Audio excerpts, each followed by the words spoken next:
عبادت تو 2 گھنٹے کا کام ہے، روزہ 1 مہینے کا کام ہے، حج 10 دن کا کام ہے، زکوٰۃ 2 منٹ کا کام ہے، جیب سے نکال کے دوسرے کو دے دیا۔ 24 گھنٹے کی زندگی کا اسلام کیا ہے؟ وہ اخلاق ہے، وہ سچائی ہے، وہ پاک دامنی ہے، وہ عزت و آبرو ہے، بڑے چھوٹے کا احترام ہے، خامن بیوی کی محبت ہے، اولاد کا ماں باپ کو عزت دینا ہے، ماں باپ کا اولاد کو عزت دینا ہے۔ یہ میرے نبی کی خوبصورت زندگی ہے۔ سورے جہان کے نبی اور گھر میں آتے ہیں تو حضرت عائشہ کو آٹا گوندنا نہیں آتا، میرے نبی حضرت عائشہ کو آٹا گوند کے دیتے تھے، آٹا گوند کے دیتے تھے۔ اور اماں عائشہ روٹی پکاتی تھی، جب کھانے پر بیٹھتے تھے تو آپ خود نوالے توڑ توڑ کے اماں جان کو کھلاتے تھے۔ اظہار محبت، اظہار محبت۔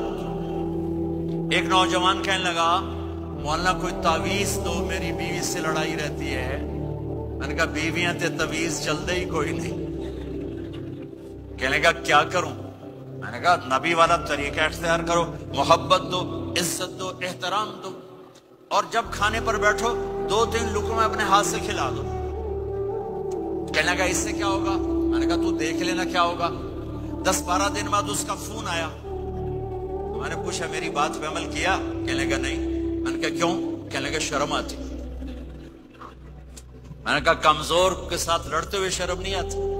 کمزور سے بھی کوئی لڑتا ہے، عورت تو بیچاری کمزور ہے، اس سے بھی کوئی لڑتا ہے۔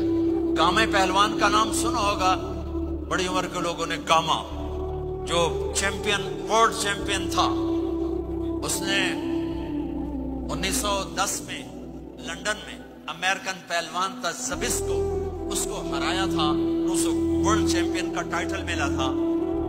پارٹیشن کے بعد لاہور آ گیا، سبزی والے سے سودا بھاؤ پر کوئی بات ہوئی، سبزی والے نے وہ جو لوہے کا بٹا ہوتا ہے تولنے والا اٹھا کے گامے کو مارا، اس کو یہاں لگا، خون نکل آیا۔ اس نے پگڑی کھولی اور نیچے سے بل دے کے باندھ کے چل پڑا۔ تو لوگوں نے کہا پہلوان جی تسی وڈے وڈے پہلوان زمین تے مارے، اے تو نکو جیا ماڑ کو جیا مار گیا، تسی آکھیا ہی کچھ نہیں۔ وہ کہنے لگا ماڑے نو مار دیا شرم آتی۔ انہوں نے کہا کمزور کو مارتے ہوئے شرم آتی ہے۔ میں نے کہا بے وقوف آدمی، تجھے عورت کے ساتھ لڑتے ہوئے شرم نہیں آتی ہے؟ تھوڑی دیر کے بعد اس کا فون آیا، کہنے لگا مولانا کمال ہو گیا۔ میں نے کہا کیا ہوا؟ کہنے لگا میں نے جو ہی اس کے منہ میں نوالا ڈالا، اس کا منہ وہیں کھلا رہ گیا۔ وہ کہنے لگی تمہیں کس نے یہ سبق پڑھا ہے؟ تو خود تو نہیں کر سکتا۔ انہوں نے کہا مجھے مولوی طارق جمیل نے پڑھایا۔ انہیں ایسے جھولی اٹھائی، اللہ مولوی طارق جمیل و آباد رکھے جہاں تینوں بندہ بنایا۔